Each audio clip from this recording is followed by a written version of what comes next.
Welcome back to my YouTube channel. आज का जो मेरा टॉपिक है वो है हार्ट। आज हम हार्ट में ब्लड सर्कुलेशन को देखेंगे। फर्स्ट अपन इसका एक डिफिनीशन देखते हैं। Heart is a hollow muscular organ that pumps the blood into our body. Heart क्या है? हॉलो मस्कुलर ऑर्गन है और ये ब्लड को पंप करके पूरे हमारे होल बॉडी में पहुंचाते हैं। ठीक है। It is situated between the two lungs.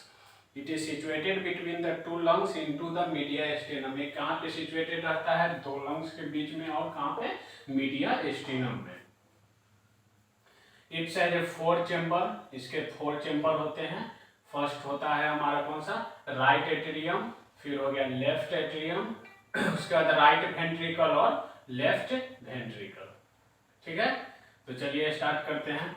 तो फर्स्ट हमारा सुपीरियर वेना कावा और inferior vena cava. Superior vena cava और इंफीरियर वेना कावा से deoxygenated blood. Superior vena cava कहाँ से ब्लड लाएगा?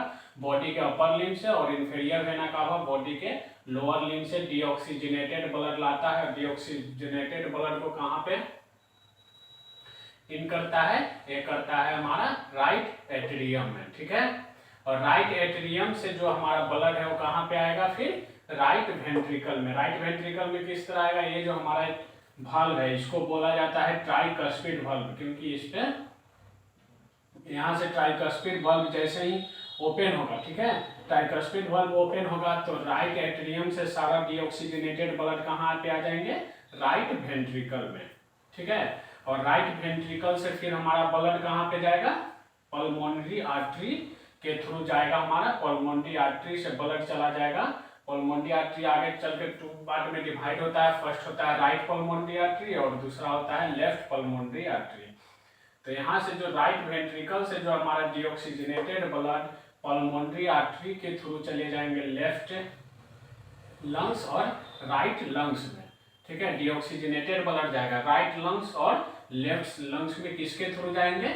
जाएंगे पल्मोनरी आर्टरी के थ्रू। ठीक है, और यहाँ से ब्लड प्यूरिफायर होके ऑक्सीजनेटेड होके लंग्स से, फिर हमारा लंग्स से जैसे ही ऑक्सीजनेटेड होंगे तो यहाँ पे पल्मोनरी आर्टरी के थ्रू जा रहा था कहाँ पे? लंग्स में। उसके बाद लंग्स से आएगा पल्मोनरी वेन के थ्रू। ठीक है, पल्मोनरी वेन के थ्रू हमारा जो ब्लड आएगा वो कहाँ पे आएगा? लेफ्ट एट्रियम में। ठीक है, पल्मोनरी वेन के थ्रू ऑक्सीजनेटेड ब्लड कहाँ पे आएंगे? हमारे लेफ्ट एट्रियम में आएंगे। और लेफ्ट एट्रियम से फिर यहाँ से बाइकस्पिड वाल्व जब ओपन होगा, ओपन होने के बाद सारा जो ऑक्सीजनेटेड ब्लड है वो कहाँ पे आ जाएंगे? फिर लेफ्ट वेंट्रिकल में।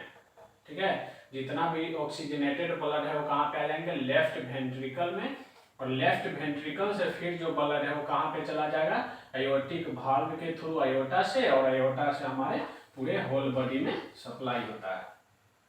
फिर से समझ लीजिए, हार्ट में 4 चैम्बर होते हैं। फर्स्ट हो गया राइट एट्रियम, फिर लेफ्ट एट्रियम, राइट वेंट्रिकल और left ventricle.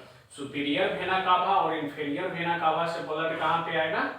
Deoxygenated blood superior vena cava upper limb से ब्लड लेगा और inferior vena cava lower limb से ब्लड लेके कहाँ पे लाएगा? यहाँ पे राइट एट्रियम में। राइट एट्रियम से जब ट्राइकस्पिड वाल्व ओपन होगा, ओपन होने के बाद सारा डीऑक्सीजनेटेड ब्लड जो होगा वो कहाँ पे आ जाएगा? हमारा राइट वेंट्रिकल में। राइट वेंट्रिकल जब पंप करता है तो सारा ब्लड पल्मोनरी आर्टरी के थ्रू लेफ्ट लंग्स और राइट लंग्स में चले जाते हैं। ठीक है, लेफ्ट लंग्स और राइट लंग्स में जाने के बाद ब्लड जो क्या होता है? प्यूरिफायर हो जाता है। प्यूरिफायर होना मतलब ऑक्सीजनेटेड हो जाते हैं। ऑक्सीजनेटेड होने के बाद पल्मोनरी वेन, यहाँ पे था पल्मोनरी आर्टरी, अब किसके थ्रू आएगा? लंग्स से पल्मोनरी वेन के थ्रू आएगा। कहाँ पे? हमारा लेफ्ट एट्रियम में। ठीक है, लेफ्ट एट्रियम में आने के बाद जो हमारा बाइकस्पिड वाल्व है लेफ्ट एट्रियम और लेफ्ट वेंट्रिकल के बीच में होता है हमारा कौन सा? Bicuspid valve. ये जब ओपन होगा तो सारा ऑक्सीजनेटेड ब्लड कहाँ पे आ जाएगा? हमारा लेफ्ट वेंट्रिकल में।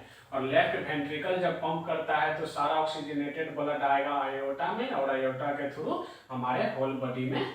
आयोटा भी आगे चल के ब्रांच में डिवाइड होते हैं। उसके बाद हमारे होल बॉडी में क्या होता है? हार्ट जो है होल बॉडी में हमारा ब्लड क्या होता है? सप्लाई हो जाता है।